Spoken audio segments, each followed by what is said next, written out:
पहले बेटा अपन सेमीकंडक्टर को डिफाइन करेंगे कि सेमीकंडक्टर बेसिकली होता क्या है।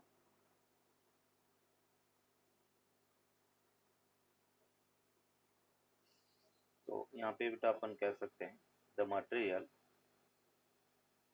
The material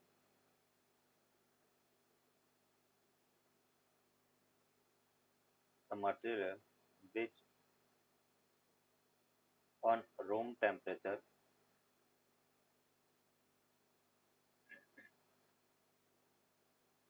on room temperature behaves like perfectly conductor perfectly conductor and at 0 Kelvin behaves as perfectly insulated perfectly insulated is called semiconductor। उसको बेटा अपन सेमी कंडक्टर कहेंगे। The material which on room temperature behaves like conductor and at 0 Kelvin behaves as 0 Kelvin behaves as perfectly insulator is called semiconductor। अब बेटा semiconductor को अगर हम classify करें तो यहाँ पे हम कहेंगे कि सेमीकंडक्टर दो टाइप के होते हैं। एक अपन कहेंगे elemental semiconductor elemental semiconductor elemental semiconductor and दूसरा अपन कहेंगे कंपाउंड सेमीकंडक्टर।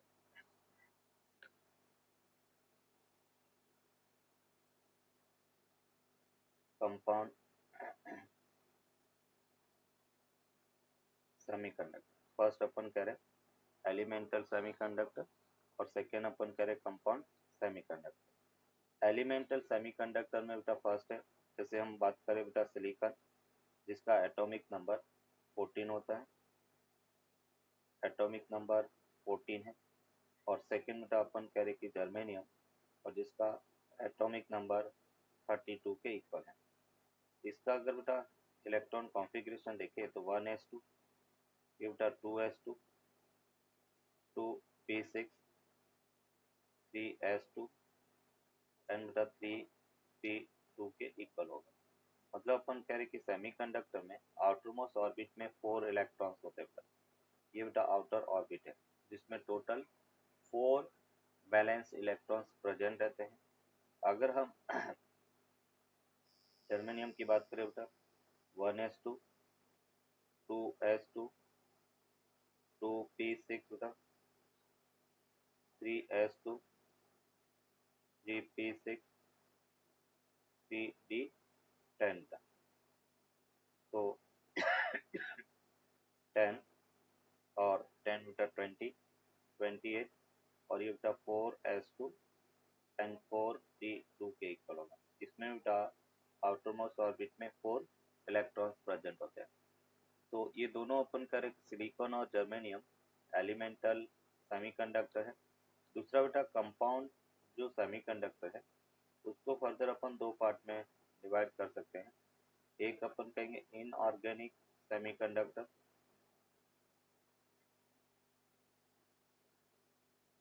इनऑर्गेनिक सेमीकंडक्टर और दूसरा बेटा अपन कहेंगे organic semiconductor, organic semiconductor. Inorganic semiconductor में जैसे बेटा एलईडी का फॉर्मेशन होता है गैलियम आर्सेनाइड, तो गैलियम आर्सेनाइड है, गैलियम आर्सेनाइड फॉस्फेट है और फिर बेटा अपन कह रहे कि कैडमियम सेलेनाइड। ये सभी अपन कह रहे कि जिसमें कार्बन एटम प्रेजेंट नहीं होता है उसको अपन इनऑर्गेनिक सेमीकंडक्टर कहेंगे। दूसरा बेटा अपन कह रहे कि अगर हम ऑर्गेनिक सेमीकंडक्टर की बात करें तो इसमें जैसे पॉलीमर है और पॉलीमर में एग्जांपल हम देख सकते हैं टेफ्लॉन। टेफ्लॉन भी बेटा अपन कह रहे कि एक टाइप का सेमीकंडक्टर है। तो ये सिंपल बेटा आपने सेमीकंडक्टर उसको अपने क्लासिफाई किया कि सेमीकंडक्टर कितने टाइप का होता है। आगे और हम कंडक्टिविटी के बेसिस पर और क्लासिफाई करेंगे। ये एक सिंपल क्लासिफिकेशन है एलिमेंटल और कंपाउंड सेमीकंडक्टर। कंडक्टिविटी के बेसिस पर बेटा हम मटेरियल को क्लासिफाई कर रहे हैं। तो classification of material on the basis of conductivity.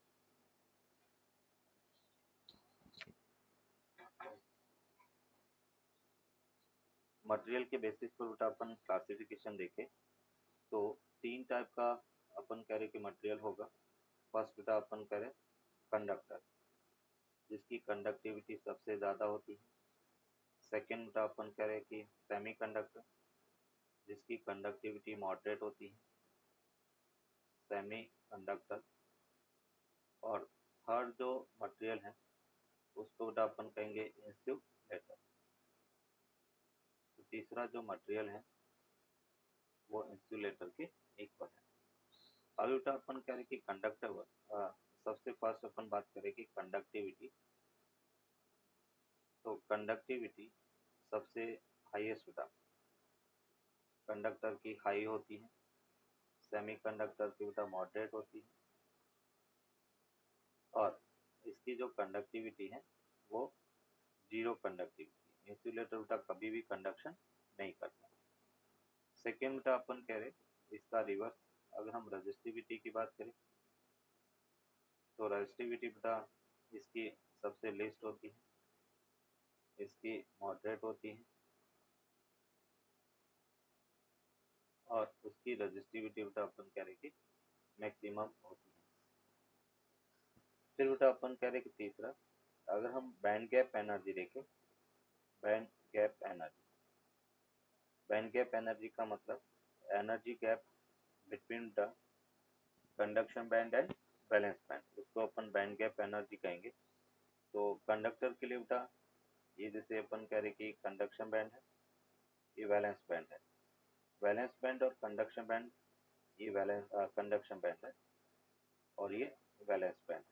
दोनों बेटा एक दूसरे पे ओवरलैप होते हैं। ये अपन कह रहे कि ऐसे ओवरलैप होंगे। इसका मतलब अपन कह रहे कि इसकी बैंड गैप एनर्जी जीरो होती है। Energy band gap zero electron बोलते हैं। हमें कंडक्टर के अंदर इलेक्ट्रिसिटी को कंडक्ट करने के लिए कोई एक्स्ट्रा एनर्जी देने की जरूरत नहीं पड़ती। अगर हम यहाँ पे बात करें,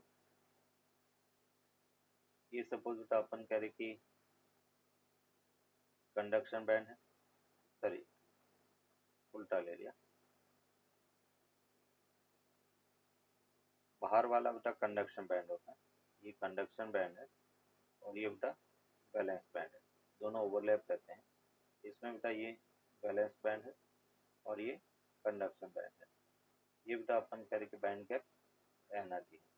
तो जब सेमीकंडक्टर की बात करते हैं तो band gap energy less than 2 electron volt होता है।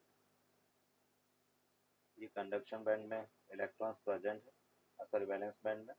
और जैसे अपन कह रहे एनर्जी मिलेगी तो वैलेंस बैंड के इलेक्ट्रॉन कंडक्शन बैंड में पहुंच के कंडक्टिविटी मतलब कंडक्शन स्टार्ट करेंगे। अगर हम बात करें बेटा इंसुलेटर की, तो इंसुलेटर के अंदर बेटा ये वैलेंस बैंड है, ये बेटा अपन कह रहे कि कंडक्शन बैंड है। और यहाँ पे अपन कह रहे कि जब बैंड गैप एनर्जी अपन देखें ये बी बेटा, तो बैंड गैप जो एनर्जी है वो अपन कह रहे ग्रेटर देन 2 इलेक्ट्रॉन वोल्ट के इक्वल होता है। ये अपन कह रहे कि इसकी बैंड गैप एनर्जी। अभी बेटा अपन कह रहे कि जब बैंड गैप एनर्जी यहाँ पे अपन देखेंगे 2 इलेक्ट्रॉन वोल्ट, तो अपने को ये लगता है कि क्या 2 इलेक्ट्रॉन वोल्ट से ज़्यादा एनर्जी देने पर कंडक्शन स्टार्ट करेगा? तो हम कहेंगे कभी भी कंडक्शन स्टार्ट नहीं करेगा। जैसे ही एनर्जी 2 इलेक्ट्रॉन वोल्ट या उससे ज़्यादा होगा, अपन कह रहे कि उस इंसुलेटर का स्ट्रक्चर डैमेज हो जाएगा, मतलब उसमें कंडक्शन कभी भी पॉसिबल नहीं है। दूसरा बेटा अपन कह रहे कि जैसे अपने पास दो मटेरियल है, एक बेटा जर्मेनियम है और दूसरा अपन कह रहे कि सिलिकॉन है। इस दोनों की बेटा अपन तो बैंड कहते गैप हैं एनर्जी बैंड के वो 3 eV नहीं होना चाहिए? टू, इसमें टू भी लेते हैं और थ्री भी लेते हैं, तो इसको आप चाहो तो थ्री भी लिख सकते हो। ओके। इसका जो रेफरेंस है, NCERT I think 2 electron volt लेती है, और रेफरेंस बुक है वो 3 इलेक्ट्रॉन वोल्ट देके चलती अच्छा। है। जब जर्मेनियम की अपन बात करेंगे, तो जर्मेनियम का बैंड गैप जो एनर्जी है वो बेटा अपन कह रहे कि 0.7 इलेक्ट्रॉन वोल्ट होता है, और सिलिकॉन का band gap energy 1.1 electron volt होता है। और ये 0.7 और 1.1 इलेक्ट्रॉन वोल्ट रूम टेम्परेचर पर अवेलेबल हो जाती है। इसका मतलब जैसे टेम्परेचर अपन कह रहे कि रूम टेम्परेचर 27 डिग्री सेल्सियस हुआ, उस केस में अपन कह रहे कि कंडक्शन है वो स्टार्ट हो जाता है।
नोटेड। अभी बेटा अपन यहाँ पे कुछ और डिफाइन करते हैं।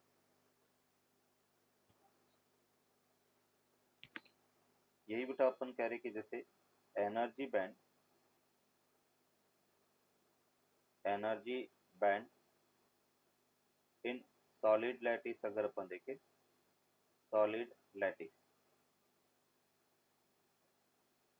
जैसे अपन कह रहे कि कोई भी कंडक्टर है बेटा सॉलिड फॉर्म में होता है, और उसका स्ट्रक्चर लैटिस स्ट्रक्चर होता है। मतलब अपन कह रहे कि बहुत सारे एटम्स है वो एक साथ आपस में कनेक्टेड रहते हैं। तो यहाँ पे अपन कहेंगे कि in a single atom, in a single atom electrons occupy energy level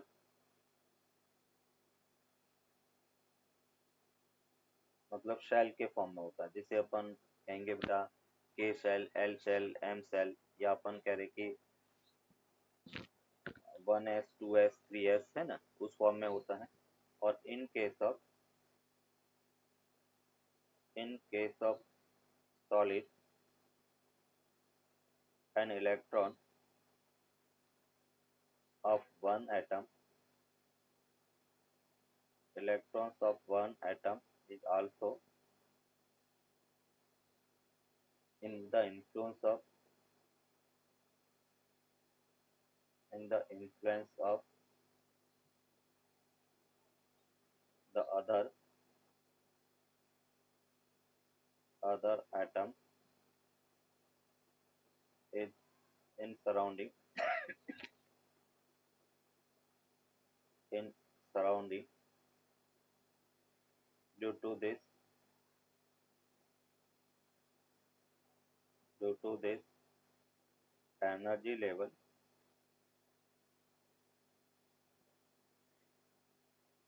as modified, अपन करें कि लैटिस के अंदर एनर्जी लेवल कुछ चेंज हो जाता है। कैसे होता है? जैसे अपन एटम की बात करें, सिंगल एटम अगर उसका स्ट्रक्चर देखे बेटा, तो सिंगल एटम में ये जैसे 1s है, फिर बेटा अपन कह रहे कि 2s है ऑर्बिट, फिर बेटा 3p है, सॉरी 2p, 2s 2p, फिर बेटा अपन करेंगे 3s और उसके बाद में 3p। जैसे जैसे ऊपर जाएंगे एनर्जी लेवल कम होता रहेगा। वही अपन करें कि अगर हम सॉलिड लैटिस की बात करें तो ये बेटा 1 एटम है सॉलिड लैटिस, ये 1s है। फिर बेटा अपन कह रहे कि 2p। तो अभी बेटा अपन कह रहे लैटिस के अंदर कुछ ऐसे एनर्जी लेवल हो गया, इंक्रीज हो गया, बहुत सारे एटम्स होते हैं तो इसको अपन 2s कहेंगे। फिर बेटा अपन कह रहे कि 2p, तो ये जैसे अपन कह रहे कि 2p हो गया।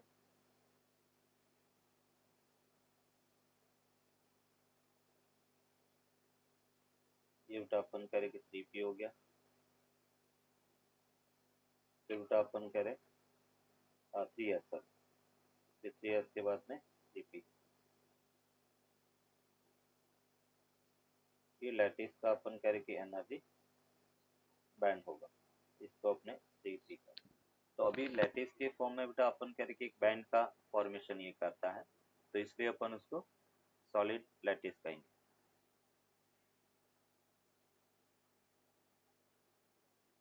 नोट करो बेटा इसको।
Noted.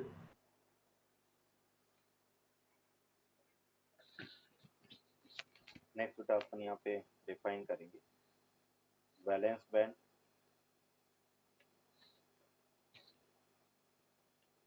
Valence band and Fermi energy level.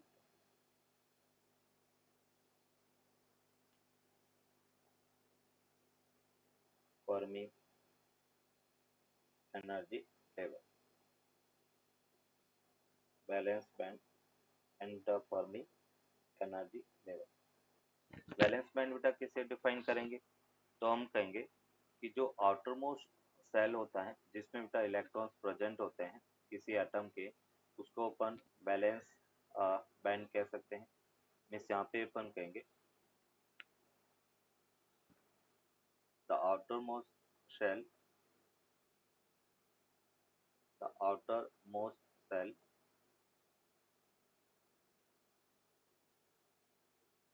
present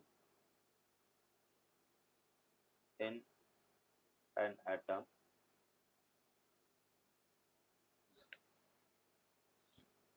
which has some electrons, या which has valence electron, valence electron is called valence band। उसको अपन वैलेंस बैंड कहेंगे। दूसरा बेटा अपन कहेंगे in a solid lattice, in a solid lattice,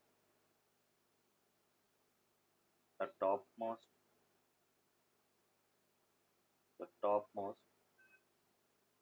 band in which electrons, दूसरी definition अपन कह सकते हैं, in a solid lattice, the topmost band in which electrons are present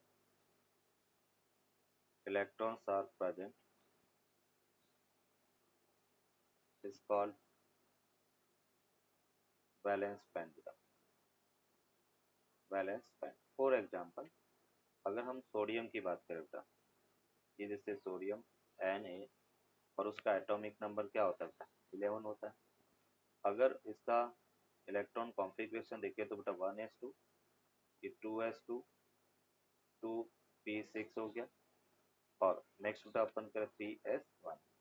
तो यहाँ पे अपन कह रहे हैं कि इसका लैटिस बेटा अपन ड्रॉ करें, तो ये सपोज अपन कह रहे कि 1s2 है। फिर अपन कह रहे लैटिस में बेटा इस टाइप से एनर्जी बैंड डायग्राम होगा। ये अपने पास 2s2 है, 2s2 के बाद में बेटा अपन कहेंगे 2p6, ये 2p6 है। 2p6 के बाद में बेटा अपन कह रहे कि 3s1। अभी जो 3s1 है वो बेटा पूरा फील्ड नहीं है ना, इतना ही है, हाफ फील्ड है। तो ये जैसे अपन कह रहे कि 3s1 है, तो ये जो एनर्जी है उसको बेटा अपन फर्मी एनर्जी लेवल कहेंगे। तो टॉप मोस्ट पॉइंट की एनर्जी है उसको अपन कहेंगे फर्मी एनर्जी लेवल, ये फर्मी एनर्जी लेवल है। और जो आउटर मोस्ट ऑर्बिट है, ये जो ऑर्बिट है उसको अपन बैलेंस बैंड भी कहेंगे। टॉप मोस्ट जो बैंड है उसमें अपन कह रहे कि इलेक्ट्रॉन्स प्रेजेंट है, तो उसको अपन वैलेंस बैंड कहेंगे। और जो टॉप एनर्जी लेवल है एट 0 केल्विन उसको अपन फर्मी एनर्जी लेवल कहेंगे। मतलब 0 केल्विन पर जो वैलेंस इलेक्ट्रॉन्स जिस एनर्जी लेवल पे होंगे उसको अपन फर्मी लेवल एनर्जी कहेंगे। नोट करो इसको। जैसे फर्मी एनर्जी लेवल को बेटा अपन डिफाइन करें, Fermi energy level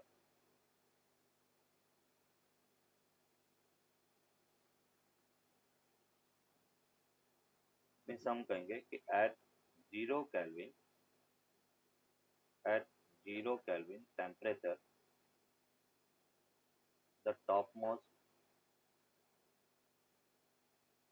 the topmost energy level up to which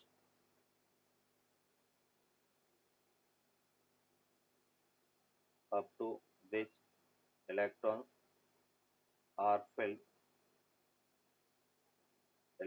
are filled in valence band, in valence band of a lattice is called Fermi energy level। Fermi energy level means यहाँ पे अपन कहेंगे, ये suppose बेटा अपन कह रहे कि वैलेंस बैंड है, ये पूरा बेटा वैलेंस बैंड। अभी वैलेंस बैंड हमने कहा कि पार्शियली फिल्ड है इस टाइप से, तो ये अपन कह रहे कि वैलेंस बैंड जो पार्शियली फिल्ड है और उसका जो एनर्जी, ये जो टॉप मोस्ट एनर्जी उसको बेटा अपन फर्मी लेवल एनर्जी कहेंगे। फर्मी लेवल एनर्जी ये अपन कह रहे कि 0 केल्विन पर। अगर ये बेटा एनर्जी इंक्रीज हो जाती है, मतलब हम कह रहे कि टेम्परेचर इंक्रीज हो जाए, तो हम ये कह सकते हैं कि एट रूम टेम्परेचर मतलब ग्रेटर देन 0 केल्विन की हम बात कर रहे हैं, greater than 0 kelvin due to thermal agitation agitation of electrons in energy level uh, due to thermal agitation.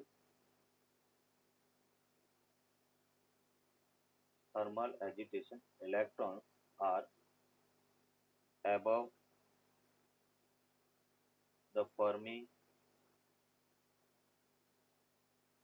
level energy, above the Fermi level energy. तो अगर मैं कह रहा हूँ कि टेम्परेचर बढ़ जाएगा तो इलेक्ट्रॉन्स इसके ऊपर आ जाएंगे, कुछ और इससे ऊपर होगा एनर्जी लेवल। तो ये बेटा अपन कह रहे कि अबव फर्मी लेवल एनर्जी होगा। At 0 kelvin temperature electrons exist only up to Fermi level, and all bands above this level is empty या आर एम्प्टी। तभी बेटा अपन कह रहे कि इसके ऊपर जो बैलेंस बैंड के ऊपर है या फर्मी जो बैंड है फर्मी लेवल एनर्जी है उसके ऊपर जितने भी अपन कह रहे कि बैंड्स होंगे वो सभी एम्प्टी रहेंगे। जैसे हमने कहा कि सोडियम के लिए हमने कहा 3s1 लास्ट, तो 3p वाला जो ऑर्बिट है वो एम्प्टी रहेगा, 3d वाला एम्प्टी होगा, तो उसके ऊपर जितने भी बैंड होंगे वो सभी एम्प्टी रहेंगे।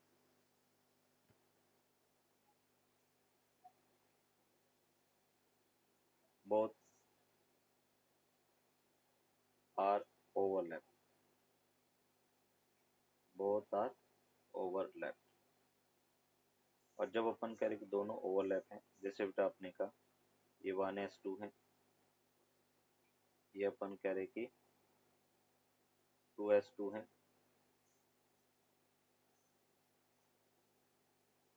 फिर बेटा अपन कह रहे कि ये 3s2 है,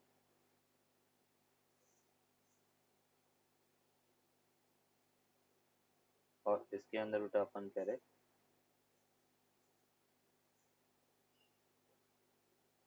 कि इस टाइप से ओवरलैप हो गया। तो ये जैसे ऊपर का, और ये कंडक्शन बैंड है जिसमें जब इलेक्ट्रॉन्स, ये बेटा कंडक्शन बैंड है और ये वैलेंस बैंड है। तो इसमें अपन कह रहे कि ये जो रीजन है वो ओवरलैप रीजन है जिसमें कंडक्शन और वैलेंस बैंड दोनों ओवरलैप है। इसका अपन फर्मी एनर्जी लेवल देखें तो ये बेटा Fermi energy level, top most point की जो एनर्जी है उसको बेटा अपन फर्मी एनर्जी लेवल कहेंगे। और अगर हम मेटल के लिए बात करें तो जो बैंड गैप एनर्जी है वो band gap energy 0 electron volt होता है। देखो दोनों वैलेंस बैंड और मैटर जो कंडक्शन बैंड है उसके अंदर बेटा अपन कह रहे कि कोई भी एनर्जी गैप नहीं है, इसलिए अपन कहेंगे इसमें बैंड गैप एनर्जी 0 रहता है।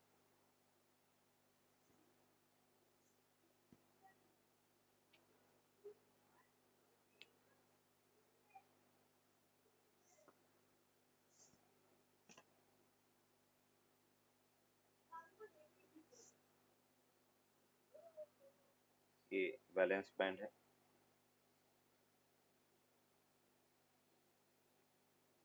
ये फर्मी लेवल एनर्जी है,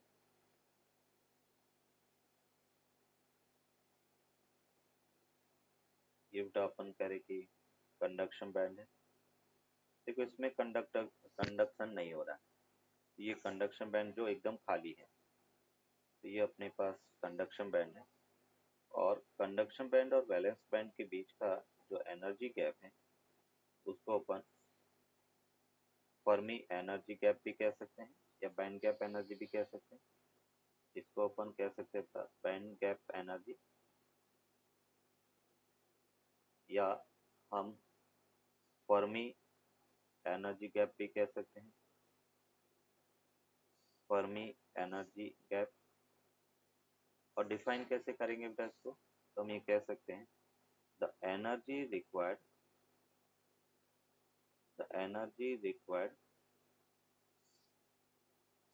to exit the electron to excite the electron है, exit की जगह हम लिखेंगे excite the electron to excite the electron from valence band या Fermi band to conduction band is called Fermi energy gap and also called forbidden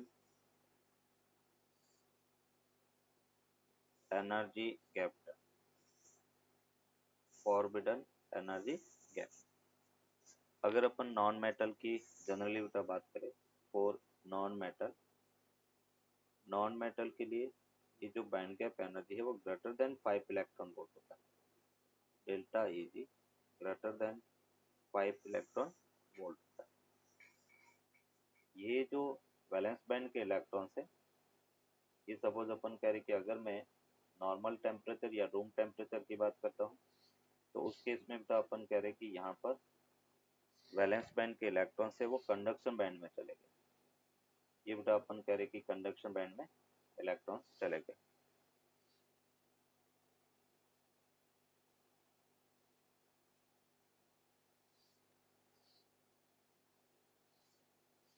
तो ये suppose अपन कह रहे कि कंडक्शन बैंड में इलेक्ट्रॉन्स चले गए और उसमें कंडक्शन स्टार्ट हो गया। यहाँ पे अपन कह रहे कि जब इलेक्ट्रॉन्स बेटा जाएंगे इसमें तो यहाँ पे होल्स क्रिएट होंगे, क्योंकि वैलेंस बैंड के इलेक्ट्रॉन्स किसमें चले गए बेटा कंडक्शन बैंड में, और जब कंडक्शन बैंड में गए तो जो इलेक्ट्रॉन्स जहाँ से लीव हुए वहाँ पे होल्स वैकेंसी क्रिएट होगी, इसलिए अपन कह रहे कि यहाँ पे होल्स हो गया। ये बेटा सेम 2s2 है और ये 1s2 है।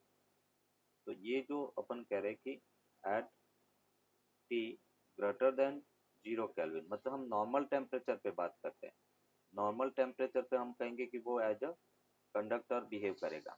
तो कंडक्टर बिहेव करने का रीजन क्या है, वो अपने कहा कि उसको एनर्जी मिल गया, एनर्जी मिलते ही अपन कह रहे कि इलेक्ट्रॉन्स कंडक्शन बैंड में चले गए।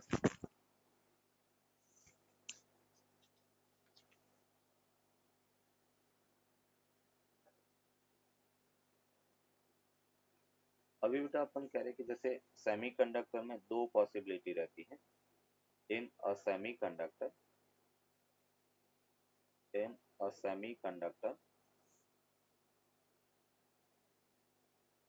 there are two possibility there are two possibilities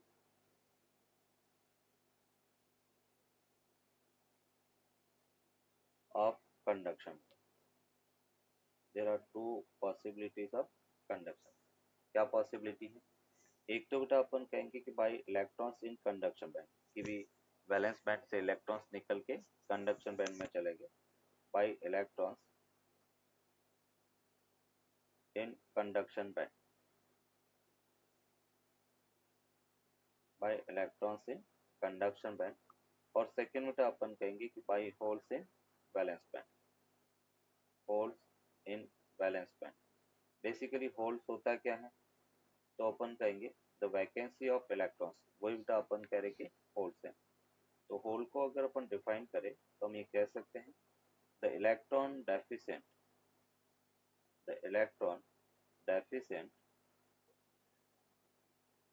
zone the electron deficient zone in valence band, in valence band. Valence band में अपन कह रहे कि वो स्पेस जहाँ पे इलेक्ट्रॉन्स नहीं है, इलेक्ट्रॉन्स की डेफिशिएंसी के कारण का जो जनरेट हुआ उसको अपन होल्ड कहेंगे। तो जब भी अपन कंडक्टर की बात करते हैं तो कंडक्टर के अंदर कंडक्शन केवल इलेक्ट्रॉन्स के मोशन के कारण होगा, जबकि अपन कह रहे कि सेमीकंडक्टर के अंदर कंडक्शन होल्स और इलेक्ट्रॉन्स दोनों की मोशन के कारण होता है। आगे अपन देखेंगे कि जब हम सेमीकंडक्टर के अंदर करंट देखेंगे तो वो ड्यू टू होल्स और ड्यू टू करंट दोनों की करंट का सम के इक्वल होगा। तो conductivity of semiconductor will increase. Conductivity अपन करें कि इंक्रीज होगा, और कंडक्टिविटी अगर अपन करें कि इंक्रीज होता है तो उस केस में जो अल्फा है बेटा, अल्फा क्या होता है, थर्मल कोफिशिएंट ऑफ रेजिस्टेंस या रेजिस्टिविटी, वो नेगेटिव होता है। तो जो अल्फा है, thermal coefficient of resistance, resistance के लिए पॉजिटिव होता है ना? हाँ जब अपन बात करते हैं कंडक्टर, कंडक्टर के लिए पॉजिटिव होता है और सेमीकंडक्टर ओके। के लिए नेगेटिव होता है। थर्मल कोफिशिएंट ऑफ रेजिस्टेंस, और यहाँ पे बेटा अपन कहेंगे फॉर सेमीकंडक्टर अल्फा है वो नेगेटिव होता है। और उसका अगर अपन रेजिस्टिविटी की बात करें टेम्परेचर के साथ में तो हम लिखेंगे rho naught 1 minus alpha T. Resistance की बात करें तो resistance R T equal to R naught 1 minus alpha T के इक्वल। इस टाइप से बेटा अपन कह रहे कि रेजिस्टिविटी और रेजिस्टेंस डिक्रीज होता है।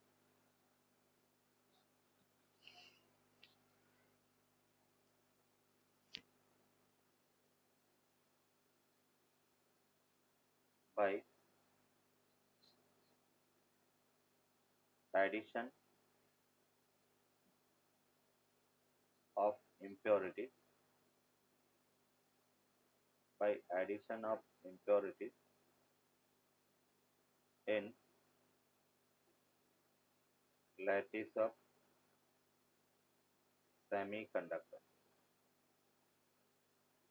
lattice of semiconductor, addition of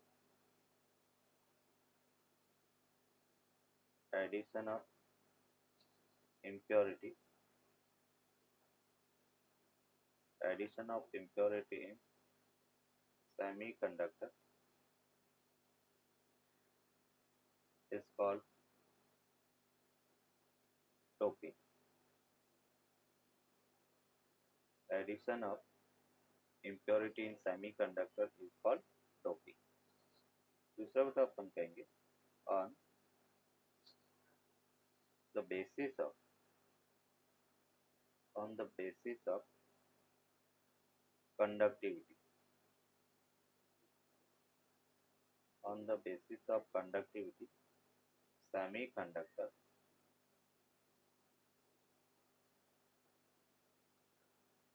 are classified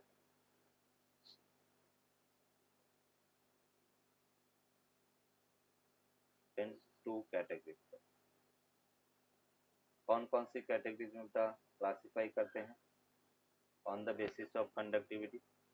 तो एक तो बेटा अपन कहेंगे इंट्रिंसिक सेमीकंडक्टर। फर्स्ट बेटा अपन कह रहे हैं इंट्रिंसिक सेमीकंडक्टर, इंट्रिंसिक सेमीकंडक्टर जिसे अपन प्योर सेमीकंडक्टर भी कह सकते हैं, प्योर सेमीकंडक्टर होते हैं। और दूसरा अपन कहेंगे एक्सट्रिंसिक सेमीकंडक्टर, एक्सट्रिंसिक सेमीकंडक्टर ये डोप्ड सेमीकंडक्टर है जिसके अंदर इम्प्योरिटी बेटा ऐड करते हैं। इसकी कंडक्टिविटी लो होती है, लो कंडक्टिविटी, और इम्प्योरिटी ऐड करके हम कंडक्टिविटी बढ़ाते हैं तो एक्सटेंसिव की कंडक्टिविटी हाई होती है, रिलेटिवली हाई कंडक्टिविटी है ना, हाई कंडक्टिविटी। फर्स्ट जो कंडक्ट इंटेंसिव सेमीकंडक्टर है उसकी कंपेरेटिव अपन करें कि इसकी इम्प्योरिटी हाई होगी। अभी अपन पहले डिफाइन करेंगे बेटा इंटेंसिव सेमीकंडक्टर किस टाइप से होता है, उसको अपन यहाँ पे देखेंगे। अभी बेटा इसकी जो एक जर्मेनियम एटम दूसरे जर्मेनियम एटम से किसकी हेल्प से जुड़ा रहता है, तो कोवेलेंट बॉन्ड की हेल्प से जुड़ा रहता है। तो यहाँ पे बेटा अपन कहेंगे in solid state, in solid state these elements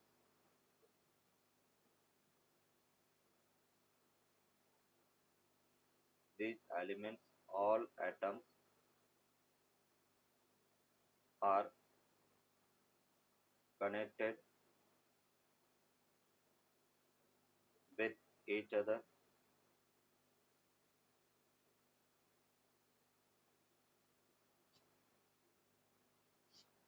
with covalent bonds. Covalent bonds की हेल्प से बेटा अपन कह रहे कि कनेक्टेड रहते हैं। एंड वन एटम एक एक में बेटा अपन कह रहे जैसे जर्मेनियम और सिलिकॉन का अपने इलेक्ट्रॉन कॉन्फ़िगरेशन देखा था, तो उसमें आउटर मोस्ट में 4 ऑर्बिट थे, 4 इलेक्ट्रॉन्स थे, बैलेंस इलेक्ट्रॉन्स 4 होते हैं, इसलिए एक एटम दूसरे 4 एटम से कनेक्टेड रहेगा। तो one atom connected with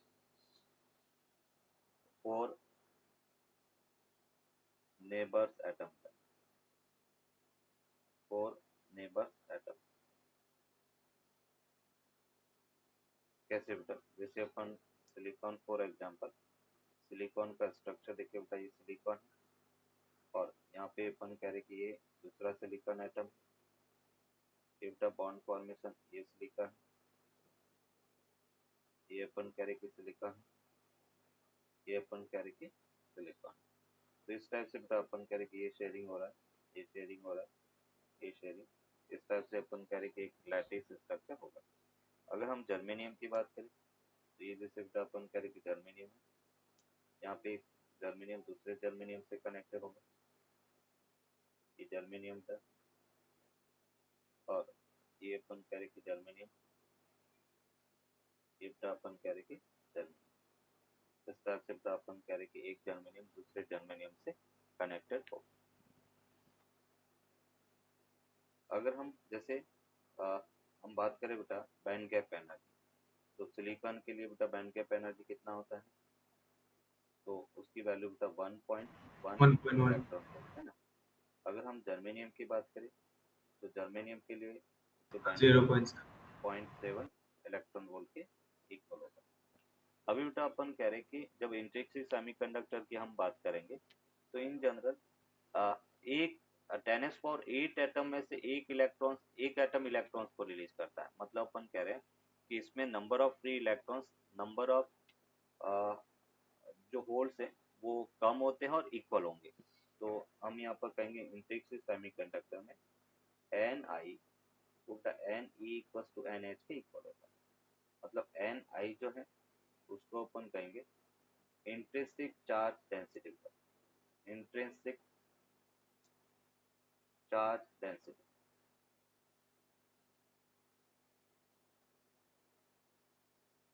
N E उसको अपन कहेंगे इलेक्ट्रॉन्स नंबर डेंसिटी। ये इलेक्ट्रॉन्स वॉल्यूम, यूनिट वॉल्यूम में कितने इलेक्ट्रॉन्स प्रेजेंट है, फ्री इलेक्ट्रॉन्स, उसको अपन इलेक्ट्रॉन्स नंबर डेंसिटी कहेंगे। एन एच ये बेटा अपन कह रहे कि hole number density, hole number density की हम बात करेंगे तो number of free electrons equal to बेटा नंबर ऑफ होल्स होता है, N E equal to N H के इक्वल होता है। अभी हम कहेंगे कि due to thermal agitation, due to thermal agitation, agitation continuously, new electrons hole pair, new electrons hole pairs are generated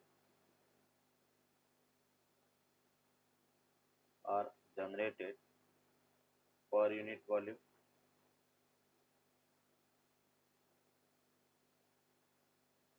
and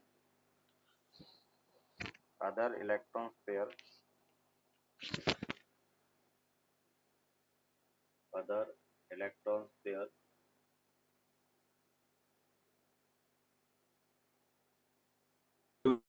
disappear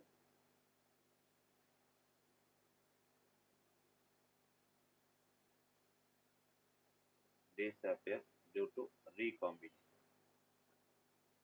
due to recombination।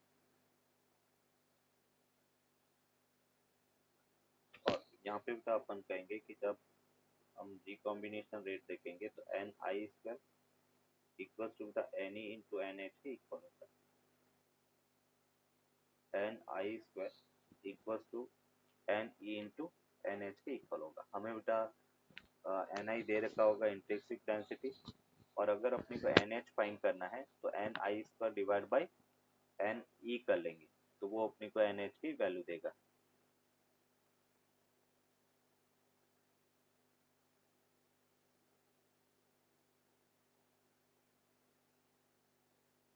Sir लेकिन N I की value अगर दी होगी तो फिर एन आई तो एन एच की equal है, तो फिर वैसे नहीं। हाँ नहीं, ये तो अपन कह रहे कि ये जो कॉम्बिनेशन है इंट्रिंसिक के लिए तो दोनों इक्वल होता है, क्योंकि N I equals to N E equals to N H होता है, इसीलिए तो मैंने कहा कि एन आई स्क्वायर ये इंट्रिंसिक का होता है। इसके अलावा भी अपन कह रहे कि जैसे पी टाइप और एन टाइप है, और वहां पे अपन कहेंगे एन ई और एन एच अलग होंगे, बट उनकी वैल्यू हमेशा एन आई स्क्वायर के इक्वल होगा। ओके। इंट्रीसिंग में तो बेटा एन ई और एन एच इक्वल है, तभी हमने कहा एन आई स्क्वायर जो है दोनों की वैल्यू एन आई के इक्वल है, तो एन ई को भी एन आई लिख दिया, एन एच को भी एन आई, तो ये एन आई स्क्वायर हो गया। बट ये वैल्यू जब अपन पी टाइप और एक्सटेंसिव सेमीकंडक्टर के लिए बात करेंगे तो उसमें number of holes, number of electrons दोनों अलग होंगे, बट दोनों का जो प्रोडक्ट है वो एन आई स्क्वायर के इक्वल होगा। Okay sir. नोट कर दिया। इक्वल्स टू अपन कहेंगे आई ई प्लस आई एच के इक्वल होगा। आई ई जो है उसको अपन कहेंगे करंट ड्यू टू इलेक्ट्रॉन्स, जो फ्री इलेक्ट्रॉन्स लैटिस के अंदर आए हैं, कंडक्शन बैंड में आए हैं, उसके कारण करंट आई ई है। और I H current due to holes है, करंट ड्यू टू होल। और टोटल करंट अपन करें कि दोनों के सम के इक्वल होगा। अगर करंट कैलकुलेट करना तो हम इसको ऐसे भी कर सकते हैं, इलेक्ट्रॉन के कारण करंट एन ई ई ए म्यू ई इंटू ई हो जाता है इलेक्ट्रिक। होल्स के कारण एन एच, ये बेटा अपन कह रहे कि चार्ज उसका ई है, ए क्रॉस सेक्शन है, mu E mu H into ई इलेक्ट्रिकल हो गया, तो हम इसको ये लिख सकते हैं ई ए, और ये बेटा ई हो गया, इसको हमने कहा N E mu E plus N H into mu H के इक्वल हो। ये बेटा अपन कह रहे कि total conduction current I T की वैल्यू, जहाँ पे म्यू ई एक टर्म बेटा मैंने यहाँ पे यूज किया म्यू ई, उसको क्या कहेंगे mobility of electron, mobility of electron. And mu H इसको बेटा अपन कहेंगे mobility of holes, mobility of holes. E जो है वो इलेक्ट्रिकल इंटेंसिटी। तो इसलिए इसमें दोनों करंट लेके एक ही साइड होगा ना। हाँ दोनों करंट है वो एक ही साइड, करंट है वो अपन कह रहे कि एक ही साइड फ्लो होगा, इसलिए हम उसको ऐड कर रहे हैं। हाँ इलेक्ट्रॉन के फ्लो होने की डायरेक्शन ऑपोजिट होगी, इलेक्ट्रॉन और होल्स दोनों है वो एक दूसरे को ऑपोजिट आएंगे। और हम इन जनरल ये देखते भी है जब कंडक्शन में कंडक्टर के अंदर करंट फ्लो होता है तो हम क्या कहते हैं कि इलेक्ट्रॉन का फ्लो करंट के ऑपोजिट डायरेक्शन में होता है। हम्म। तो यहाँ पर भी अपन करें इलेक्ट्रॉन जो है वो ऑपोजिट डायरेक्शन में फ्लो होगा, होल्स है वो करंट की डायरेक्शन में फ्लो होगा।